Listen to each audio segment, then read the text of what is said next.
Hey everybody, it's Missy Wolf with Center Stage Magazine, and we are live with Ann Wilson. How are you? I'm great. How are you? Oh my gosh, I'm doing so well. First of all, are you excited about your new album? Because I am super excited about it. Yes, I am. I am. It's been getting really good response, both from the listeners and from critics. So what more can you ask for? You know, I'm really happy. Well, you should be. I think it showcases everything you can do.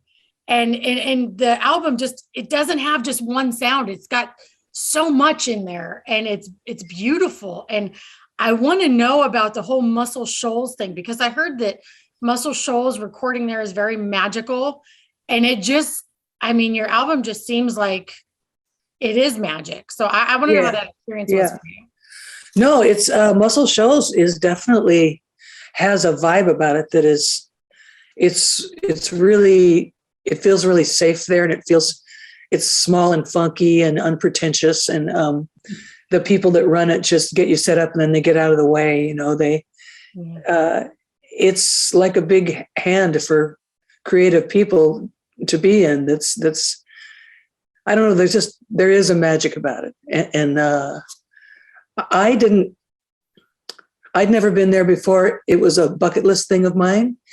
And so I met this guy named Tom Bukovac, who I asked to get a band together, musicians together that he knew, and we'd all go there and they'd help me develop my demos.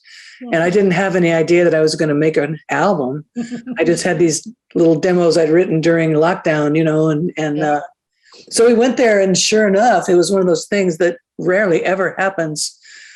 Me and the musicians just hit it off, and they liked my demos, and they helped me get ideas for them and played them. And then pretty soon we realized that there was something bigger than us going on. And we just thought, okay, we're making a record. So after a while we had 11 songs. That's fantastic. Yeah.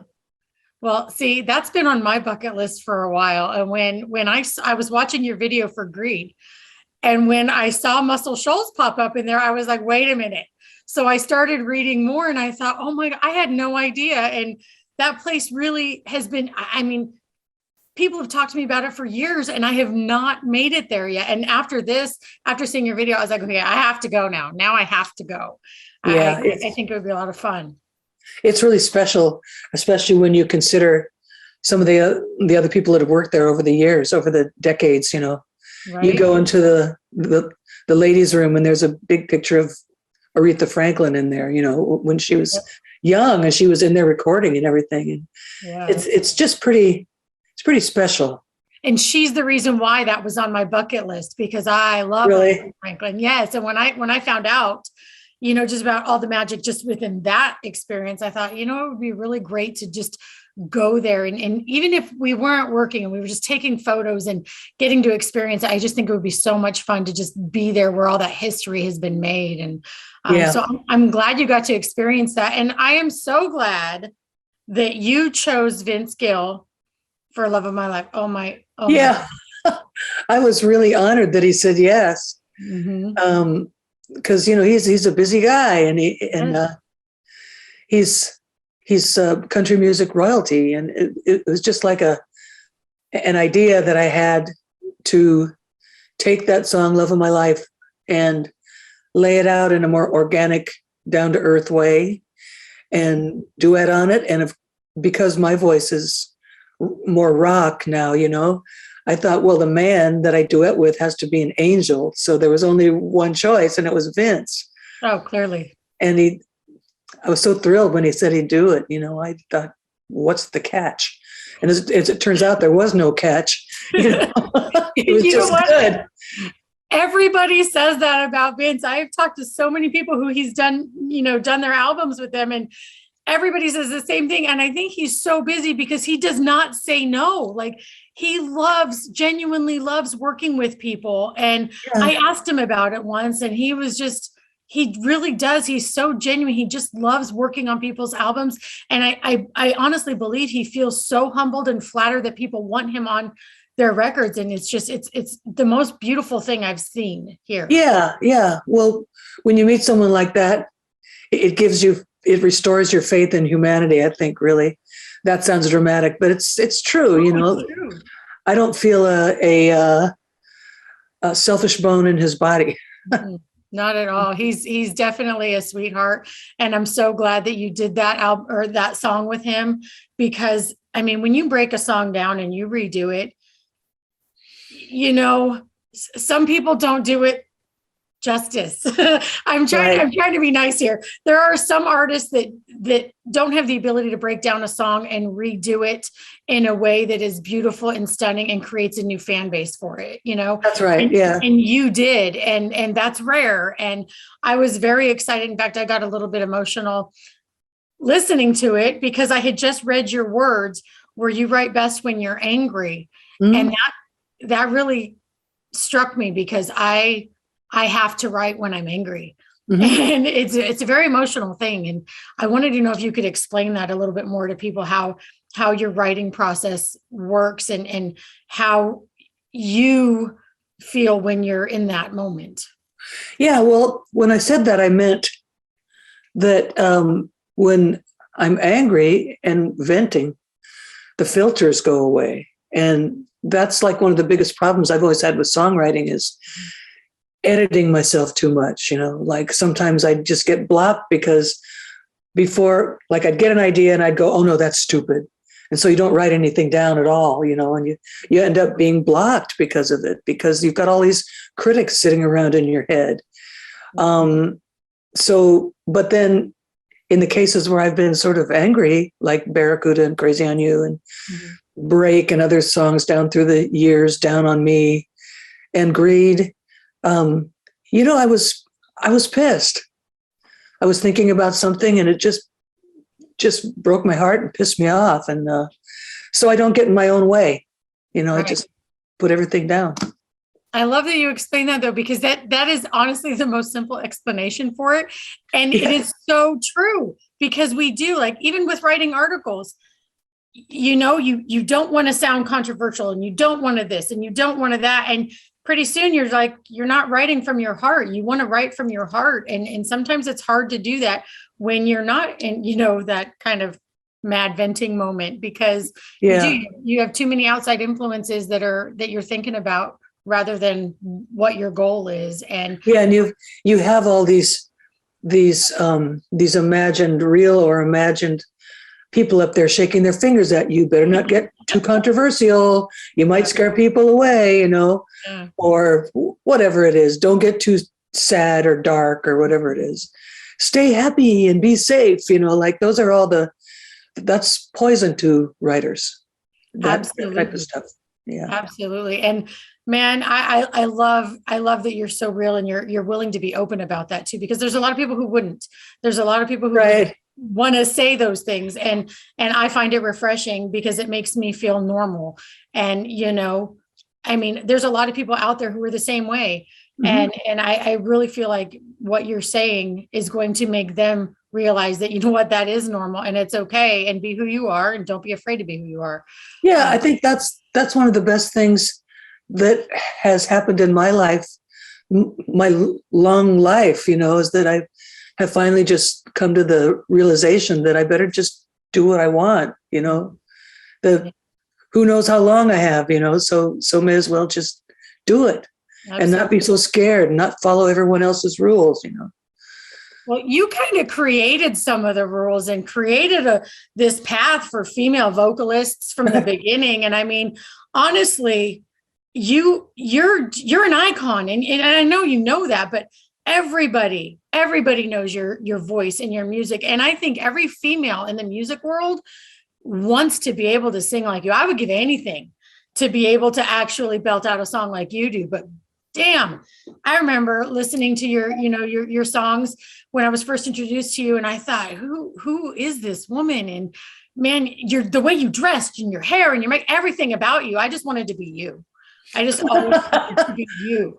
No, you don't want to be me. Well, I think a lot of artists though wish they had your talent, and you definitely, you created the way for a lot of other female vocalists, and then being inducted into the Hall of Fame. Like, what was that? Yeah, that was surreal. And I guess when you get the word that you're going to be inducted, when you're nominated, you know, and then inducted, most people I know go through this thing where they go, oh, well, what do I really feel about that? Is it really legit? Should I be flattered, or am I selling out in some corporate way? You know, It's them in their head again. you meet that. Yeah. But then, like, as it turned out, it was just a flattering thing, and it was a great night. And it was like, the main thing is like the day before you're inducted, maybe you get paid $10 for singing, and then the night after you get paid $100 for singing. You know.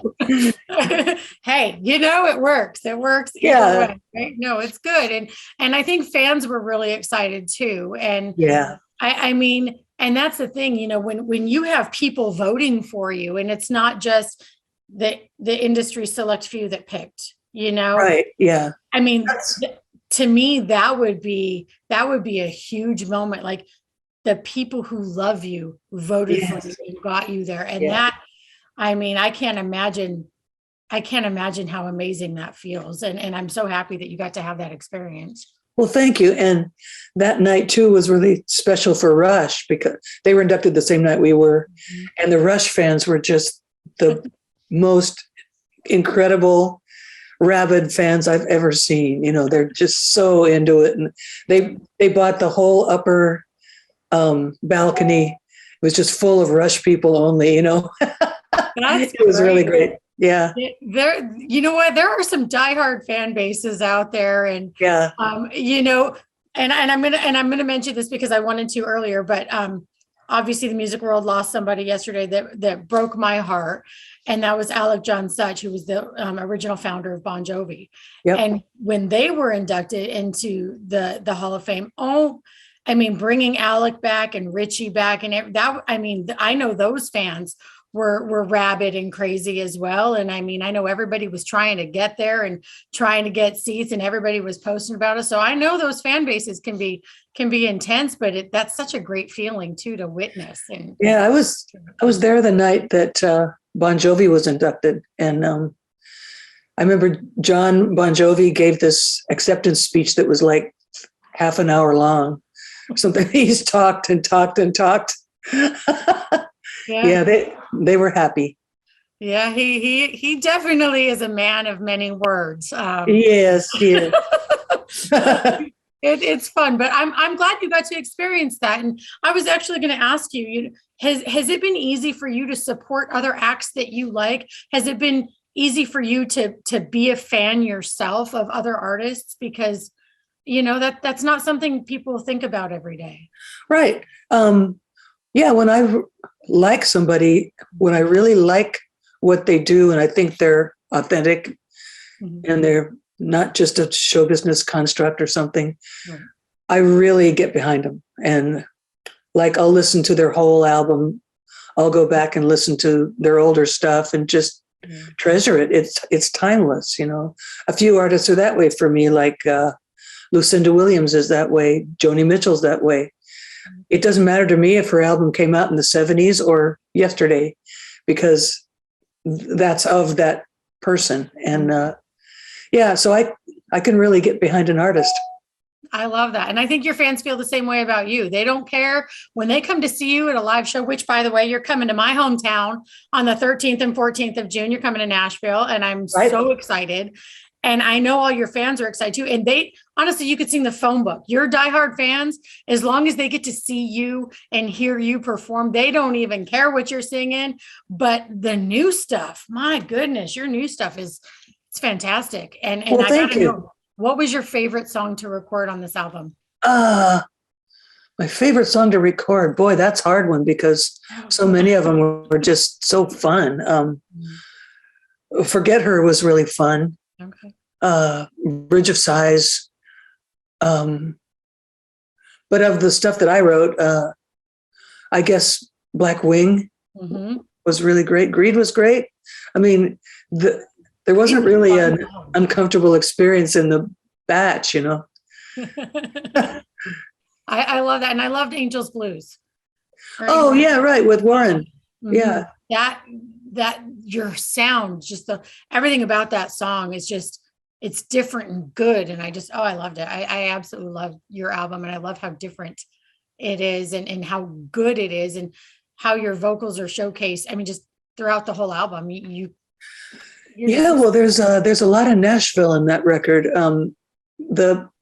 All the players except for my drummer Sean T. Lang, who's from Seattle, were Nashville, and the guy who mixed it, Chuck Ainley, Nashville. You know, I mean, it's just a beautiful place right now where there's a lot of cross-pollination going on in different genres.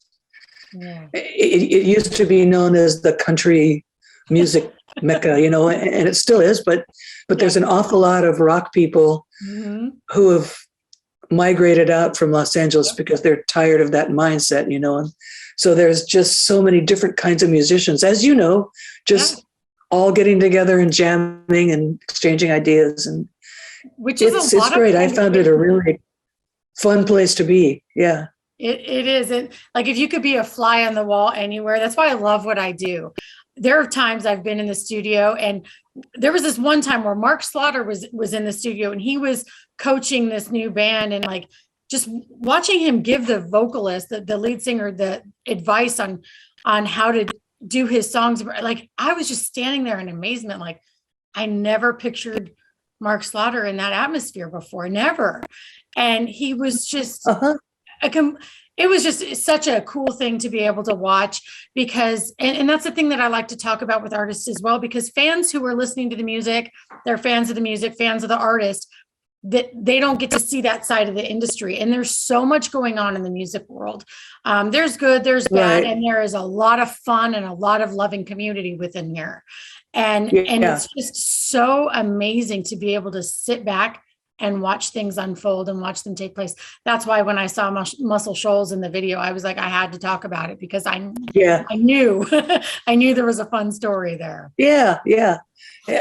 And a real door opening for me, because I've always been I'm from the West Coast, you know, and so I've always been in that sort of world, and the musicians that are out there and the way they do things out there.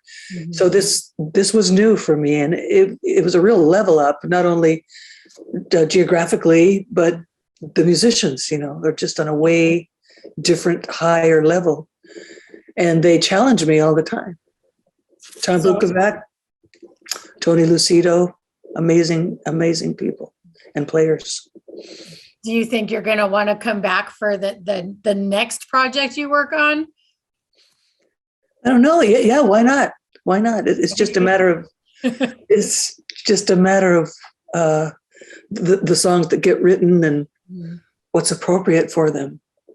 Well, you're a fabulous songwriter. And I mean, just really paying attention to the lyrics of Greed.